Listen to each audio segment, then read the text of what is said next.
Jacob's story begins even before he was born. His parents, Isaac and Rebekah, were expecting twins, but these babies were already wrestling inside their mother's womb. When the first baby was born, he was red and covered in hair, so they named him Esau. Right behind him came his brother, grabbing onto Esau's heel. That was Jacob. From the start, these brothers were very different. Esau was rough and wild, a hunter who loved the outdoors. Jacob was quieter, a thinker, someone who preferred staying home. Their father, Isaac, favored Esau. Their mother, Rebekah, favored Jacob. And that favoritism led to trouble. One day, Esau came home starving after hunting. Jacob saw a chance to get ahead.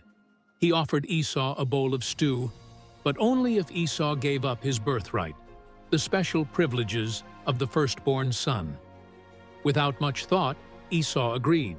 Years later, when Isaac was old and nearly blind, it was time for him to give his final blessing, a special prayer of favor meant for Esau. But Rebekah and Jacob came up with a sneaky plan. Jacob disguised himself as Esau, even covering his arms with animal skins to feel hairy like his brother. The plan worked.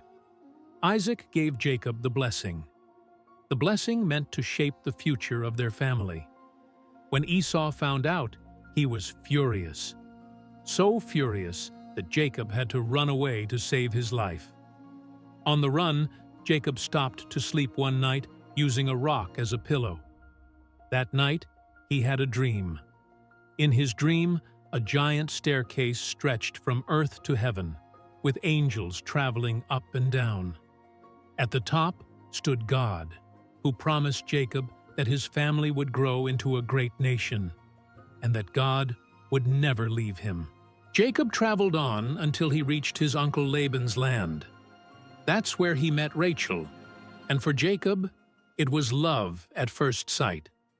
Jacob agreed to work for Laban for 7 years in exchange for marrying Rachel. But on the wedding night, Laban tricked him, giving him Rachel's older sister, Leah, instead. If Jacob still wanted to marry Rachel, he had to work another 7 years. And he did. Jacob's family grew, 12 sons, who would one day become the 12 tribes of Israel. But life with Laban wasn't easy. There were constant arguments over land, animals, and wealth. Eventually, Jacob knew it was time to leave. That meant returning home and facing Esau. As Jacob got closer to home, fear crept in. Would Esau still be angry? Would Jacob lose everything? The night before their reunion, Jacob was alone by the river when a mysterious man appeared. They wrestled all night long. As dawn broke, Jacob refused to let go until he received a blessing.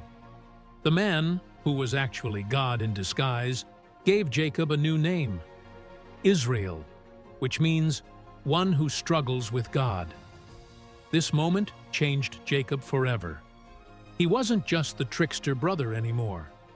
He had faced his past, his mistakes, and even God himself. The next day, Jacob saw Esau coming with 400 men. Jacob prepared for the worst. But instead of attacking, Esau ran to Jacob and hugged him. After years of anger and separation, the brothers were finally at peace. Jacob's story reminds us that no one is perfect. He lied, cheated, ran, and wrestled. But God never gave up on him. And even the most broken relationships can be healed. So what about you? Do you see yourself anywhere in Jacob's story? Maybe you're someone who's made mistakes you regret. Maybe you're facing broken relationships. Or maybe you're just trying to figure out who you are and what your purpose is. The story of Jacob reminds us that God can work with messy people. People who run, who scheme, who wrestle. People like Jacob. People like us.